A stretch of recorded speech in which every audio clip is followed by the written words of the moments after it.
Hello everyone, जीत classes के online platform पर आप सभी का स्वागत है। तो शुरुआत करते हैं रोजाना की तरह, आज भी गर्मजोशी के साथ। सुनिएगा। ना थके हैं अभी पैर, ना थके हैं अभी पैर, ना अभी हिम्मत हारी है, हौसला है जिंदगी में कुछ कर गुजरने का, इसलिए अभी भी सफर जारी है। तो आइए आज के टॉपिक पर। कल हमने पढ़े थे बेसेस, उससे पहले पढ़े थे एसिड, अम्ल और क्षार हो गए। आज आते हैं लवण, साल्ट पर। तो साल्ट की शुरुआत करते हैं। सबसे पहले साल्ट की जो सामान्य डेफिनेशन है वो क्या है वो भी देखिए। अम्लों और क्षारकों की अभिक्रिया से प्राप्त यौगिकों को लवण कहते हैं। भैया ये सीधी बात बता रहा है कि एसिड और बेसेस के रिएक्शन को, एसिड और बेसेस आपस में रिएक्शन करते हैं, उससे जो बनता है वो लवण होता है। साथ में और भी कुछ निकलता है, गैसें वगैरह, लेकिन उस पर ध्यान नहीं देना है, हमें लवण पे ध्यान देना है। सामान्य बात आ गई। ऐसी अभिक्रिया को उदासीनीकरण अभिक्रिया कहते हैं। नोट कर लो, उदासीनीकरण अभिक्रिया। आगे आइए, इसको एक रिएक्शन के द्वारा समझते हैं। ये रिएक्शन बार बार लिख चुके हैं, वापस देखिए। NaOH sodium hydroxide, HCl hydrochloric acid है ये, और NaCl सोडियम क्लोराइड। ये अपने क्या हो गए? लवण।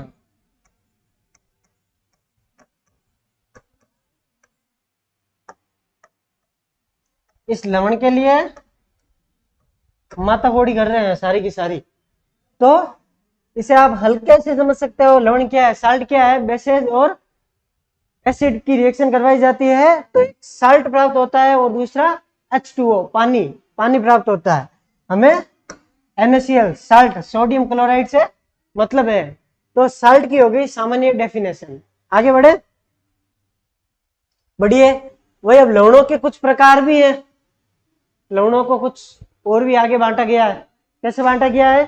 3 प्रकार हम पढ़ेंगे। तो तीनों प्रकार अच्छे से पढ़े, आपको पहला भी अच्छे से समझ में आ जाएगा, दूसरा भी आ जाएगा। तीनों आपस में कनेक्टेड होंगे। तो जब तीनों पूरे हो जाएंगे तो तीनों ऑटोमेटिकली समझ में आ जाएंगे। समझिएगा। लवणों के प्रकार में पहला क्या है? सामान्य लवण। भैया सामान्य लवण क्या होता है? देखिए इसके example. Sodium chloride, NaCl, Na2SO4, sodium sulphate, K2SO4, potassium sulphate, KNO3, sodium nitrate. हो गया कंप्लीट। ये है सामान्य लवण के एग्जाम्पल। अब भाई सामान्य लवण क्या होता है, कुछ डेफिनेशन वगैरह। तो आगे बढ़ते हैं, आगे वाले पढ़ोगे तो ये अच्छे से समझ में आएंगे, कनेक्टेड है एक दूसरे से। अम्लीय लवण, जैसे अमल तो अलग बढ़ा है, लवण कटु आएगा। अब बाहर देखो, यदि एक सामान्य लवण प्रबल अम्ल, शब्दों को नोट कीजिए, दुर्बल क्षारक के साथ, यदि एक सामान्य लवण अम्ल दुर्बल क्षारक के साथ अभिक्रिया करता है तो प्राप्त लवण अम्लीय होता है। यहां पर लिखिए वापस, प्रबल अम्ल प्लस दुर्बल क्षारक। देखो भाई, है तो वही जिगारी तो दुनिया रही। प्रबल अम्ल है तो है, तो हटाए को नाम अम्लीय, संपत्ति मात अतिक्रमण, अम्लीय लवण। सीधा समझिए। आगे आते हैं एग्जाम्पल पर। तो एग्जाम्पल देखिए, NaHCO3, H भाई साहब बीच में विराजमान है, सोडियम बाइकार्बोनेट। हो गया नाम। NaHSO4, sodium bisulphate, NaH2PO4, sodium, ये देखो हाइड्रोजन 2 है, सोडियम डाइफॉस्फेट। अच्छे से हो गया होगा। यहां से सीधा समझ सकते हैं कि भाई एक प्रबल है, दूसरा दुर्बल है। प्रबल वाले ने संपत्ति पे अतिक्रमण कर लिया, इसलिए इसका नाम हो गया प्रबल अम्लीय। सीधी बात है, साइंटिफिकली समझे कि प्रबल अम्ल का अधिक है भाई, प्रबल अम्ल वहां पे बहुमत में है, तो बातें प्रबल अम्ल की होगी, इसलिए अम्लीय लवण। आगे चलते हैं, क्षारीय लवण। बात वही है, ध्यान रखना, उधर वो हेंटा पड़ रहा था, इधर ये है, हेंटों की लड़ाई है भाई साहब। क्षारीय लवण, यदि एक सामान्य लवण दुर्बल अम्ल तथा प्रबल क्षारक से प्राप्त किया जाता है तो यह लवण क्षारीय कहलाता है। देखिए वापस सीधी लाइनों में समझिए, दुर्बल अम्ल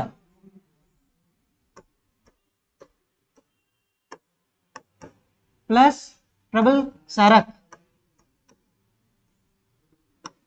यहां पर क्षारक का पक्ष मजबूत है तो क्या होगा भाई, उस टाइम उसने अतिक्रमण किया, इस बार ये कर लेगा, तो क्या हो गया, क्षारीय लवण।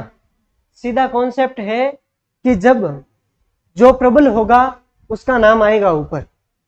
यहां पर क्षारक अच्छी अवस्था में है, दुर्बल प्रबल अवस्था में है, तो क्षारीय लवण हो गया। इसके एग्जाम्पल देखिए अब, MgOHCl, मैग्नीशियम हाइड्रोक्सी क्लोराइड, क्या नाम होगा, मैग्नीशियम हाइड्रोक्सी क्लोराइड। ZnOH का होल और पीछे है Cl, तो देखिए जिंक हाइड्रोक्सी क्लोराइड, सामान्य नाम क्या हुआ, जिंक हाइड्रोक्सी क्लोराइड।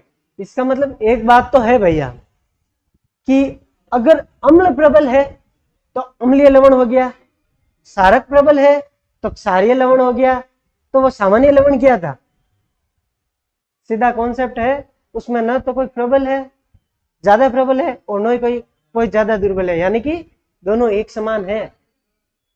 अम्ल भी अपना जोर लगा रहा है, बराबर स्ट्रॉन्ग पॉइंट रख रहा है, और क्षारक भी अपना स्ट्रॉन्ग पॉइंट रख रहा है, तो दोनों की लड़ाई नहीं है, इसलिए दोनों का बंटवारा एक जैसा किया हुआ है।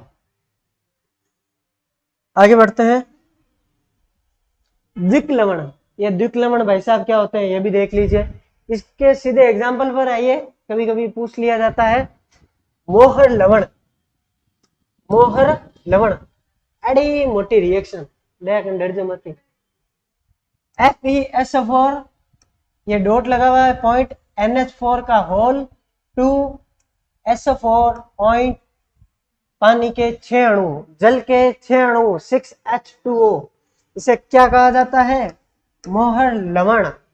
आगे बढ़िए, potash alum, K2SO4 point Al2 कोष्टक, ये होल SO4 का होल 3, और पानी के 24 अणु 24H2O, जल के 24 अणु है भाई साहब यहाँ पर। ये पोटास एलम क्या आपको पता है, मैं आवे नहीं जन पानी की तो उगला हुआ है, ऊपर का दो उंचलिया करे जन में मैंने फिटकरी करिया करा, तेरा फिटकरी बाइज फिटकरी है। पोटास एलम क्या है, फिटकरी, याद रखना, सामान्य नाम, क्वेश्चन आता है, हुणियो कदी क्या फिटकरी सूत्र घणो मोटो है, कोई जा। आगे बढ़ो, कुछ सामान्य लवणों के उपयोग, तो देखिए भाई उपयोग के बिना कौन किसको पढ़ता है। सोडियम क्लोराइड NaCl, विरंजक चूर्ण के निर्माण में, विरंजक चूर्ण क्या होती है, ये रंगाई पोते वगैरह में काम आती है, कपड़ों टेक्सटाइल फैक्ट्रियों में। बेकिंग सोडा, घर में मीठो वोडो खाओ इडली एंड डोसा बनाओ देना जी कोई। सोडियम हाइड्रोक्साइड के निर्माण में NaOH। अब देखिए विशेष, इसे चट्टानी नमक भी कहते हैं, घरे खावा जी कोई लोण है, कल ही बताइयो। नमक, क्रिस्टल अशुद्धियों की उपस्थिति के कारण प्राकृतिक रूप से भूरे रंग के दिखाई देते हैं। जब यह नमक होता है तो चट्टानों के रूप में उपस्थित होता है, इसमें कई सारी अशुद्धियां, मिट्टी वगैरह, कंकर, कई धातुएं, कई एटसेट्रा एटसेट्रा मिले हुए होते हैं। इसे फैक्ट्रियों में ले जाया जाता है, शुद्ध किया जाता है, ये एकदम दड़ोपट चमका बचा। साधारण नमक, टेबल साल्ट भी कहा जाता है इसे, स्टैंडर्ड लोग इंग्लिश में क्या है। Sodium carbonate Na2CO3 point 10H2O, 10 जल के डॉट 10H2O, 10 जल के अणु है, 10 टप का पानी में क्या। उपयोग, कांच, साबुन एवं कागज उद्योग में, कागज की फैक्ट्री होती है, साबुन की फैक्ट्री होती है, वहां पर भाई साहब सोडियम कार्बोनेट का उपयोग किया जाता है।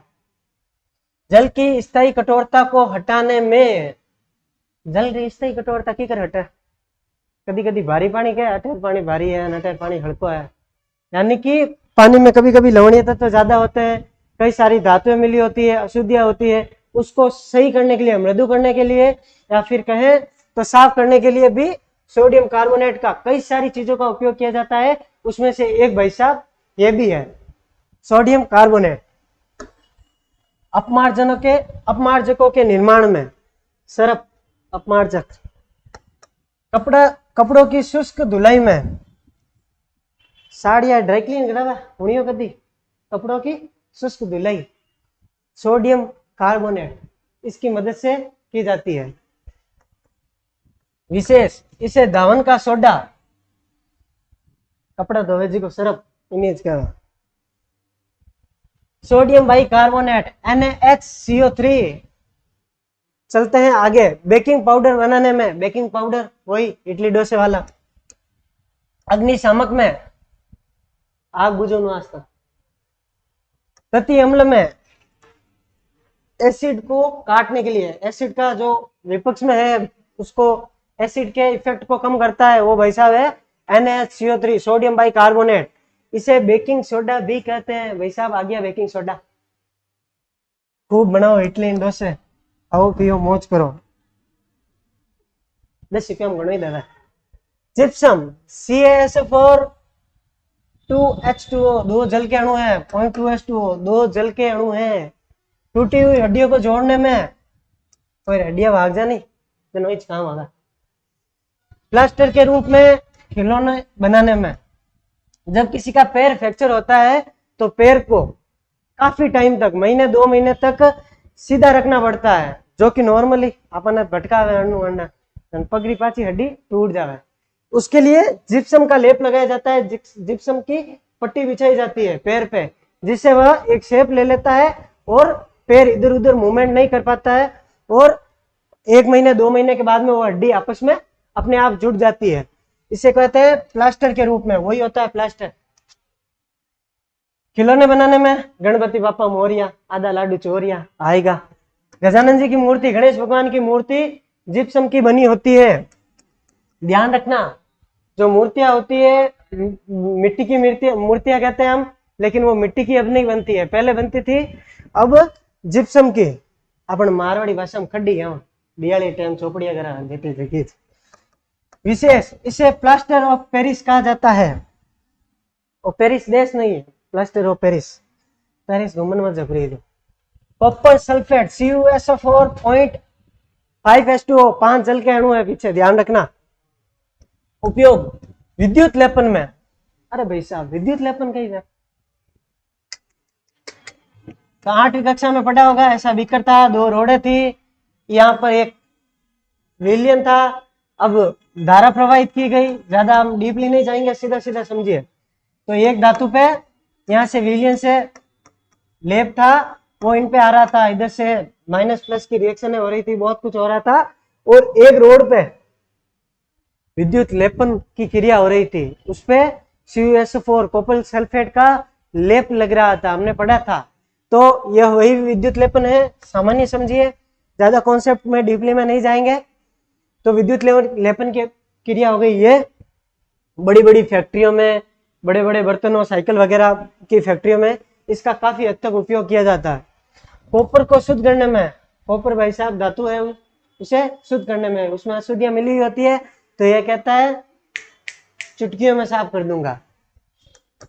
रंगाई छपाई में, नहीं फैशन की घनी ड्रेस आवे बने रंगन वास्ते।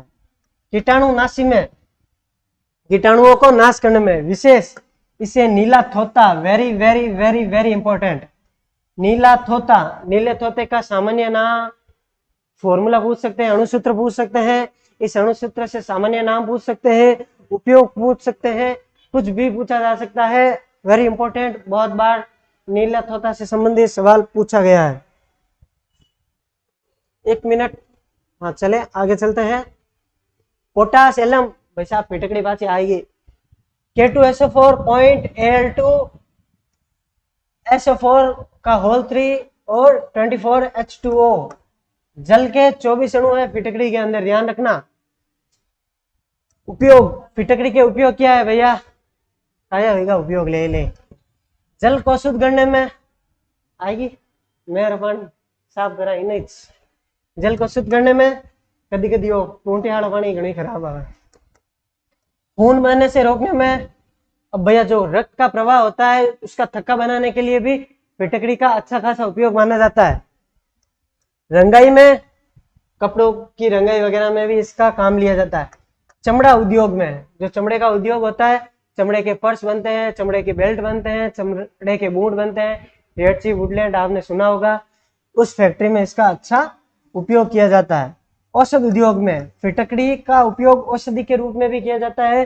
कई लोग घरेलू उपयोग भी करते हैं, खांसी वगैरह, कफ बलगम वगैरह जमते हैं, वहां पे भी फिटकरी का कोई वुड या वडेरा आदि का काम लेता है। आपात लावा खांसी सीसी 10 रुपया में लिख दे डॉक्टर साहब। पोटेशियम नाइट्रेट KNO3 उपयोग उर्वरक के रूप में, उर्वरक किया खतरनाक जी का। कांच के उद्योग में कांच के खिलौने बनते हैं, कांच घर पे सीधा लगाने के लिए आता है, कांच इमारतों के अंदर भी लगाया जाता है फैशन के लिए। उस कांच के उपयोग में आतिशबाजी बनाने में, दियाली फटाखा छोड़नी ए भाई साहब, पोटेशियम नाइट्रेट तो बड़े रोल है मैडम। आगे बढ़ते हैं, इसे सॉल्ट पीटर भी कहा जाता है, सामान्य नाम। सॉल्ट पीटर को बनाने में अच्छा योगदान माना जाता है इसका नाम ही KNO3 है। सॉल्ट पीटर क्या है? KNO3 potassium nitrate. आगे बढ़े, उससे पहले पीते हैं थोड़ा सा पानी। पीएच स्केल, पीएच स्केल क्या है? पीएच इतने दिनों से पढ़ रहे थे,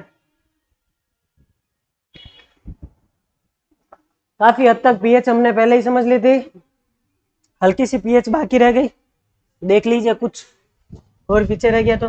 पीएच मूल्य पदार्थ की अम्लीयता की माप है। भैया पीएच मूल्य क्या है? ये पीएच मूल्य क्या है? पीएच मूल्य है पदार्थ की अम्लीयता की माप। पदार्थ कितना अम्लीय है और अम्लीय नहीं है तो क्या है? क्षारीय है, तो इसकी माप, अम्लीय और क्षारीय की माप पीएच मूल्य कहलाती है। पीएच स्केल वह स्केल है, और पीएच स्केल क्या है भैया? वह स्केल है जो किसी विलयन में उपस्थित हाइड्रोजन आयन के सांद्रता ज्ञात करने के लिए प्रयुक्त किया जाता है। भाई हमने कहा था एसिड होता है जो हाइड्रोजन आयन देता है, और जो बेसेस होते हैं, क्षारक होते हैं, वो OH- देते हैं। तो अगर एसिड है नहीं है इसका पता लगाएगा, उसमें हाइड्रोजन कितने हैं पीछे बता OH-, तो ऑटोमेटिकली कैलकुलेशन हो जाती है इसके अंदर। इसे कहा जाता है पीएच स्केल। अब देखिए, अगर सामान्य देखें पीएच स्केल जो हम क्लासों में पढ़ते हैं 10 तक, 0 से 14 तक, बीच में 7 वंडर्स, 7 भाई साहब उपस्थित हैं। तो देखिएगा 0 से 7 तक क्या होगा? एसिड। 0 से 7 तक क्या होगा? एसिड। और 7 से 14 तक क्या होगा? अब भैया 7 लिखा हुआ है यानी कि 7 से ऊपर है, 7.1 से, न कि 7 है। यहाँ पर 7 लिखा हुआ है तो ये नहीं है 7 है फिक्स, यहाँ 6.9 से है। 6.9 के इधर इधर है वो एसिड है, और यहाँ पर 7.1 से ऊपर है वो है। जो 7 भाई साहब है ना, ये क्या है? उदासीन लवण। इनको क्या कहा जाता है? लवण भाई साहब, जो अभी हम पढ़ रहे थे। तो यहाँ पर ध्यान रखना आप, एसिड 0 से 7, लवण भाई साहब 7 पर, और ये 7 से 14 बेसेज क्षारक हो गए। जो 0 पे होगा वो सबसे प्रबल अम्ल होगा, जो 14 पर होगा वो सबसे प्रबल क्षारक होगा। प्रबल अम्ल हमने पढ़े थे कि भैया 0 से 3.5 तक थे वो प्रबल अम्ल थे, 3.5 से 7 तक थे वो दुर्बल अम्ल थे, 7 से 11.5 समथिंग वहां पर थे तो वो क्या थे? दुर्बल क्षारक, और 11.5 से 14 तक थे वो क्या थे? प्रबल क्षारक। पीएच स्केल के बाईं ओर आएंगे तो अम्लीयता बढ़ेगी, पीएच स्केल के दाईं ओर जाएंगे तो क्षारीयता बढ़ेगी। आगे देखिए, कुछ पीएच वैल्यू। उदासीन विलयन का पीएच 7 होता है, लवण का पीएच क्या होता है? 7 होता है। अम्लीय विलयन का पीएच लेस देन 7 होता है, ध्यान रखना। यानी कि 7 से छोटा होगा अम्लीय पीएच। हमने यहाँ पर पढ़ा था, ये सेम बातें लिखी हुई है, 0 से 7। ये इसको देखिए, ये जहां पर मुंह खुला रहेगा वो होगा बड़ा वाला, यानी कि ये 7 सबसे बड़ा है, इससे छोटा छोटा होगा वो होगी अम्लीय विलयन। क्षारीय विलयन ग्रेटर देन 7, ये देखिए बड़ा इस तरफ है तो ये 7 से बड़ा होगा। ग्रेटर देन 7 क्या होगा? क्षारीय विलयन। 7 से 14 हमने पहले ही पढ़ लिया था। अब आते हैं हम सामान्य, कुछ पीएच है उनकी सामान्य वैल्यूज पर। तो देखिएगा, जठर अम्ल की पीएच क्या होती है? अब देखिए अलग अलग कंपटीशन लेवल पे अलग अलग किताबें होती है, बहुत सारा भरा पड़ा है संसार किताबों से, टीचर से, तो कुछ फर्क दिखाई देता है इनमें। कोई 1.2 की जगह 4, 1.4 तक हो जाता है, कभी ऊपर नीचे हो जाता है, बहुत सारी वैल्यूज है वो सेम की सेम है, तो सामान्य अंतर आ सकता है। आप बढ़िए आगे। एनसीईआरटी बेस है ये। जठर अम्ल 1.2 से 2, जो जठर पेट के अंदर जो एसिड सिक्रीज होता है उसकी वैल्यू होती है 1.2 से 2 तक की। ये 1.2 से 2 तक की हो गई। आगे बढ़ते हैं। नींबू का रस, सिरका, सिकंदी पियो।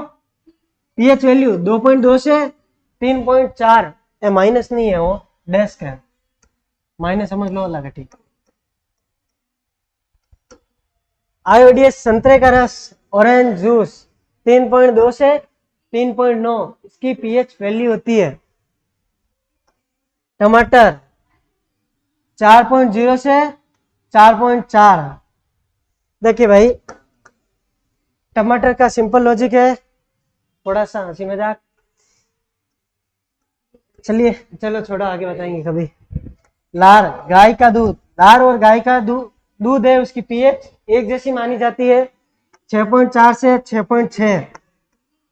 गाय के दूध की पीएच होती है, क्या होती है? 6.4 से 6.6। इस गाय का दूध एसिड में आता है, लेकिन दुर्बल एसिड होता है, लवण की ओर बढ़ता है, ये ध्यान रखना। पीएच बहुत पास पहुंच चुकी है 7 के। आगे बढ़ते हैं। यूरिन, मानव यूरिन, इसकी पीएच क्या होती है? 6.8 से 8.4। बहुत ज्यादा अंतर है भैया, खाते पीते अलग हो ना, इसका फर्क पड़ रहा है। 6.8 से 8.4 यूरिन की पीएच। शुद्ध अशुद्ध जल, अब भैया शुद्ध अशुद्ध जल क्या होता है? पानी की शुद्धतम अवस्था शुद्ध अशुद्ध जल कही जाती है, ना तो उसमें कोई अशुद्धियां मिली हुई होनी चाहिए। H2O का मतलब H2O क्यों नहीं हो कि पानी आवे पाइप में मैं धूड़े मिल जान, धातु मिल जान, काट मिल जान, नहीं, पानी का शुद्ध रूप।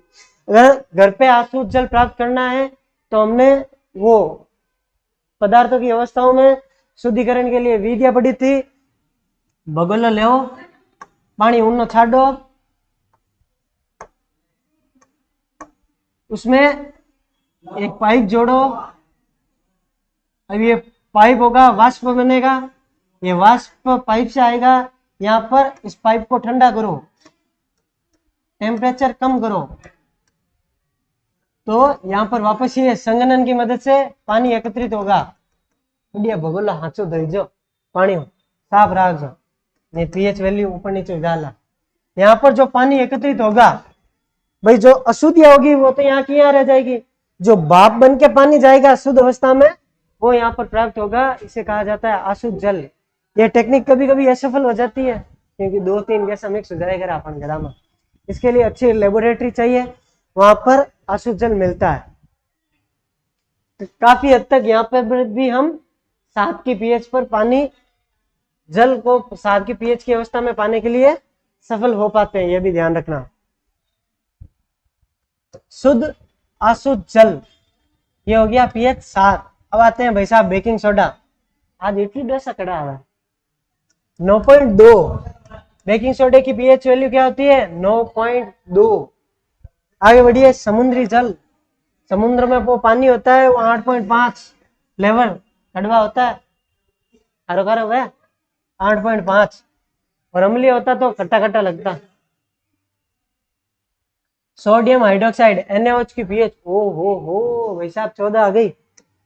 प्रबल क्षारक, सबसे प्रबल क्षारक भाई साहब आ चुके हैं, प्रबल क्षारक बहुत प्रबल है, ये सबसे प्रबल। अब 14 तो 15 कट जाओ, 15 है ही कोना अपन का। आगे बढ़े, दैनिक जीवन में पीएच का महत्व गुण उपयोग देख लो भाई साहब, फायदा बिना दुनिया को नहीं भाव नहीं दिया करा। हमारा शरीर 7.0 से 7.8 पीएच परास के बीच कार्य करता है। जो हमारे शरीर की पीएच होती है 7.0 से 7.8 होती है। अगर पीएच में परिवर्तन आता है तो कई सारी बीमारियां आती हैं, थकावट वगैरह कई सारी चीजें महसूस होती है। तो शरीर की पीएच होती है वो 7.0 से 7.8 के बीच होनी जरूरी है। अगर ज्यादा अम्लीय या ज्यादा क्षारीय होती है तो जीवन पर खतरा मंडराने लगता है। नदी के जल को अम्लीय वर्षा के कारण परिवर्तित हो जाता है। नाडी वह में वह अम्लीय वर्षा वह। अम्लीय वर्षा क्या होती है भाई साहब, पता है आपको? अम्लीय वर्षा होती है कि जो बादल होते हैं, देखो छोटो समझो, ये बादल है, वर्षा हो रही है, बापा कही है गाड़ियां घनी चलावा, प्रदूषण घणो करा, तो यहाँ पर बहुत सारी गैसें अशुद्धियां हवा में रहती है, अशुद्धियां हवा में रहती है। बारिश का पानी आता है तो ये बारिश के पानी के साथ पृथ्वी पर आ जाती है और ये एसिड रूप में आती है। यहाँ पर ये एसिड के रूप में होती है अशुद्धियां। तो भैया पानी में जाए तो ये पानी के मीडियम को भी अपने अंदर डालने की कोशिश करेगा, उसे भी एसिड के रूप में लेके जाएंगे। तो वहां जो अंदर मछलियां होती है वो सामान्य पानी में रहने की आदत होती है उनकी, लेकिन वह पानी का एसिड होने के कारण, पानी का एसिडिटी में बदलने के कारण वहां के जीवों की उत्तरजीविता कठिन हो जाती है। उनकी सामान्य जो क्रियाएं होती है उनमें परिवर्तन होने लगता है। अगर बहुत ज्यादा पानी अम्लीय होता है तो जलीय जीव मरने लगते हैं, जो जलीय विविधताएं होती है उन पर खतरा मंडराने लगता है। इसीलिए कहते हैं कि पर्यावरण को बचाओ, सारे जीव हैं उनका कुछ ना कुछ रोल है। अच्छी उपज के लिए पौधों की विशिष्ट पीएच की आवश्यकता होती है। अब भैया खेतों में यूं ना हो ज्यादा यूरिया वगैरह डाल दे, अगर ज्यादा अम्लीय हो गई मिट्टी तो कुछ सार डालने पड़ते हैं, क्षारक डालने पड़ते हैं, या फिर ज्यादा क्षारीय हो जाती है तो एसिड अम्ल डालने पड़ते हैं। उसकी पीएच वैल्यू को मेंटेन करना पड़ता है। तो देखो अपन बडेरा कितना पड़ियोड़ा, जिन टाइम लोगन ठा नहीं पीएच कहीं वे कहीं नहीं वे, उन टाइम वे खादन हादन कहीं हमेशा इन बात क्या तो ऑटोमेटिक वैज्ञानिक आ, और अपन भारत में टाबर जलम थे वैज्ञानिक होया करे। हमारा उदर भोजन के पाचन के लिए HCl उत्पन्न करता है। Not to be pointed your honour, HCl मानव शरीर में एक अमाशय नाम का होता है, अंग होता है, उसमें क्या होता है HCl का सिक्रीजन होता है, स्त्रवण होता है, जो भोजन के सुपाच्य में सहायता प्रदान करता है। अब भैया उत्पन्न करता है अपच की उपस्थिति में अधिक मात्रा में अम्ल उत्पन्न होने से।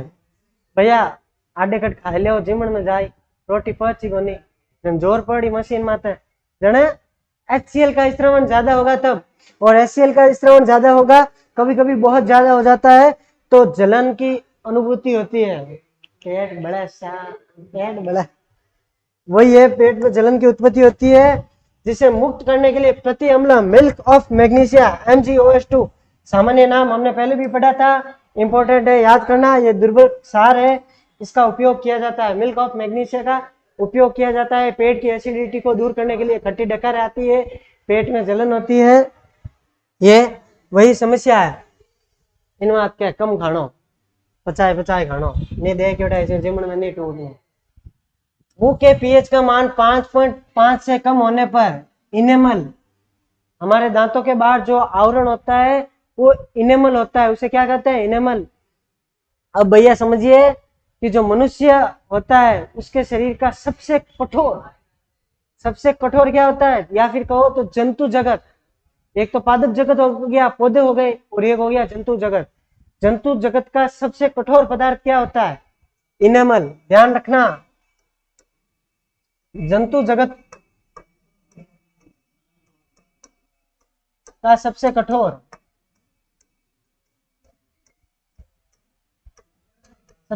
पदार्थ इनेमल होता है। ध्यान रखना, आप कितो खावा, खट्टोन, मीठोन, सरकोन, ठंडोन, उन्नोन, गरमन, तो इनेमल भाई साहब है जी की अपन दांता रक्षा करें। थैंक्स इनेमल भाई साहब आपके लिए, आपने इतना बलिदान दिया है हमारे लिए।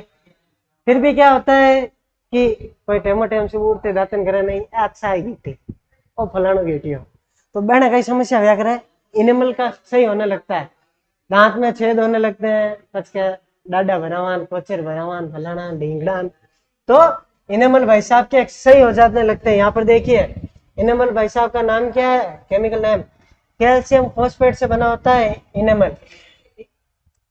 मुख की पीएच 5.5 से कम होने पर इनेमल भाई साहब का सही होने लगता है। ये हो गया इनेमल, जंतु जगत का सबसे कठोर पदार्थ। और जंतु जगत होता है एक तो जिसे हम क्या कहते हैं, जूलॉजी, एक होता है पादप जगत जिसे कहते हैं बोटनी। बोटनी का सबसे कठोर पदार्थ होता है परागकण। परागकण क्या होता है, जो नर होते हैं उनके, जैसे हमारे शुक्राणु होते हैं उनके परागकण होते हैं, उनकी जनन कोशिकाएं होती है परागकण, वो उसका बाहरी आवरण होता है, उसका नाम तो मुझे अभी याद नहीं आ रहा है, वो होता है पादप जगत का सबसे कठोर पदार्थ। देखिए परागकण का सही बहुत मुश्किल से होता है, कई बार कीट पतंगे पुष्पों पर बैठती है, उसे दूर ले जाती है, कई बार वह मिट्टी के अंदर चले जाते हैं, उनसे कई बार उनके ऊपर से गाय भैंसे इंसान गुजरते हैं, लेकिन फिर भी उनका सही नहीं होता है, वो अपने प्रकृति में बहुत काफी हद तक बने रहने में सक्षम है, क्योंकि उनके ऊपर पादप जगत का सबसे कठोर आवरण बना हुआ होता है। याद रखना, नाम भी आगे कभी फिर आएगा, याद करके बताएंगे। दंत मंजन सामान्य क्षारीय होता है। देखो भाई मुन्नाम जी की लार हुए वह अम्लीय हुआ, अम्लीय हली हो जा, तो सुबह दांतन साफ करा, मतलब अम्लीयता और प्रभाव कम करने के वास्ते दांतन करिया करा, तो ऑटोमेटिक मंजन क्षारीय होता है। मधुमक्खी या चींटी का डंक मारने पर फॉर्मिक अम्ल, चींटी के अंदर क्या होता है, फॉर्मिक एसिड, हमने पढ़ा था, से जलन होने पर ना बढ़े, मधुमक्खी खावा जाना लाइन उठे। NaCO3 baking soda, idli dosa बनावा तो वही है बेकिंग सोडा, मधुमक्खी खावते ही घरे कटे रखी बेकिंग सोडो काढ़ पानी में थोड़ो लगाई मसल लेना, जलन सूजन सारी समस्याएं खत्म, 2 मिनट के अंदर पैसे वसूल। या फिर कैलेमाइन जिंक कार्बोनेट, ये हमारे घर के अंदर नहीं मिलता है, इसलिए हम मधुमक्खी खाते कहते हैं मम्मी मीठो होडो लिया, टेमा चौपड़ला। बेकिंग सोडा NaCO3 या फिर कैलेमाइन जिंक कार्बोनेट का उपयोग किया जाता है। अब भाई साहब बफर विलियन क्या होता है, सामान्य परिभाषा देख लीजिए, कभी कभी उदाहरण पूछे जा सकते हैं इसके। ऐसा विलियन जिनका पीएच तनु करने पर, अथवा तनु यानी पानी डाल लो, अम्ल के अंदर पानी डालने पर उसकी सांद्रता कम होती है, अम्ल की मात्रा कम होती है, पानी मिक्स हो जाता है, तो उसे तनु विलियन कहा जाता है। अथवा अम्ल या क्षारक के थोड़ी मात्रा में मिलाने पर, बफर विलियन में अम्ल या क्षारक को थोड़ी सी मात्रा में मिला के देख लो, जिंदगी की 1-2 बूंद डाल के देख लो, फिर भी थोड़ी मात्रा में मिलाने के बाद भी पीएच, जो पीएच होती है वह अपरिवर्तित रहती है, उसे क्या कहा जाता है, बफर विलियन कहा जाता है। याद रखना बफर विलियन क्या होता है भैया, चाहे बफर विलियन को पतला कर दो, पानी मिला दो थोड़ा सा हो, यूं नहीं गाढ़ भरिए कुंड भरिए कूद दो, थोड़ा पानी मिलाओ तो पीएच वैल्यू में कोई परिवर्तित नहीं वाला, 2-3 बूंद अम्ल क्षार की हल्की सी मात्रा में, या कहे तो हल्की सी मात्रा में एसिड या बेसिस मिलाने पर भी पीएच वैल्यू में कोई ज्यादा परिवर्तन नहीं होता है, इन्हें कहा जाता है बफर विलियन। अब अट आएगा थोड़ा घना प्रकार ही पढ़ला, तो प्रकार देख लिए अम्लीय बफर, सीधे आइए एग्जाम्पल पे, ज्यादा परिभाषाओं में कंफ्यूज मत होइए। एसिटिक अम्ल व सोडियम एसिटेट का मिश्रण, एसिटिक एसिड और सोडियम एसिटेट का मिश्रण, भाई साहब सोडियम एसिटेट का मिश्रण दो मिलन का ही बनाया करे अम्लीय बफर। हाइड्रोजन साइनाइड व पोटेशियम साइनाइड, हाइड्रोजन साइनाइड और पोटेशियम साइनाइड का मिश्रण क्या बनाता है? अम्लीय बफर। बेरिक अम्ल और बोरेक्स का मिश्रण क्या बनाता है? बेरिक अम्ल और बोरेक्स का मिश्रण क्या बनाता है? अम्लीय बफर। अम्लीय बफर के 3 एग्जाम्पल है, एसिटिक अम्ल व सोडियम एसीटेट का मिश्रण, हाइड्रोजन साइनाइड और पोटेशियम साइनाइड का मिश्रण, बेरिक अम्ल और बोरेक्स का मिश्रण अम्लीय बफर बनाते हैं। क्षारीय बफर अमोनियम हाइड्रोक्साइड तथा अमोनियम नाइट्रेट का मिश्रण क्या बनाता है? क्षारीय बफर। हल्के से एग्जाम्पल याद रखिए, जब पेपर का लेवल बढ़ता है तो यहां से सवाल आते हैं। लवणों का जल अपघटन, लवणों का जल अपघटन भी पढ़ लीजिए साथ साथ में। जब प्रबल अम्ल तथा प्रबल क्षार से बने लवणों को जल में घोला जाता है, भाई लवण क्या लिया? सामान्य लवण लिया है, कौन लिया? सामान्य लवण ने लिया, यानी कि एसिड और बेस दोनों की क्वालिटी सेम है, दोनों ही स्ट्रॉन्ग है, ऐसे लवण को लिया है। उसे अगर जल में घोला जाए तो वो विलयन में पूर्णतः आयनित हो जाते हैं, प्लस माइनस दे दिया करें, लेकिन ये जल में क्रिया नहीं करते हैं, ये H2O से क्रिया नहीं करते हैं। यूं नहीं H2O नहीं खुदरे में घोल ले हाथे क्रिया करें नए प्रोडक्ट बनाए ले, नहीं, ये सिर्फ आयनित होंगे। ध्यान रखना, लवण साल्ट भाई साहब जल में घुलते नहीं है, लेकिन जल का उपयोग करके आयन जरूर बना लेते हैं। सीधा साधा कॉन्सेप्ट है। आज का जो मैटर था वो समाप्त होता है। देखिए भाई साहब, एसिड, बेसेज और साल्ट की 3 वीडियो हो चुकी है। सबसे पहले एसिड पढ़ा था, फिर बेसेज क्षारक पढ़े थे, और फिर साल्ट, आज साल्ट पढ़े हैं, लवण पढ़े हैं। लवण होते हैं समाप्त, अम्ल, क्षारक और लवण का टॉपिक होता है समाप्त। एसिड, बेसेज एंड साल्ट की होती है हैप्पी एंडिंग। तो आज के लिए बस इतना ही, मिलते हैं कल। जय हिंद, जय भारत।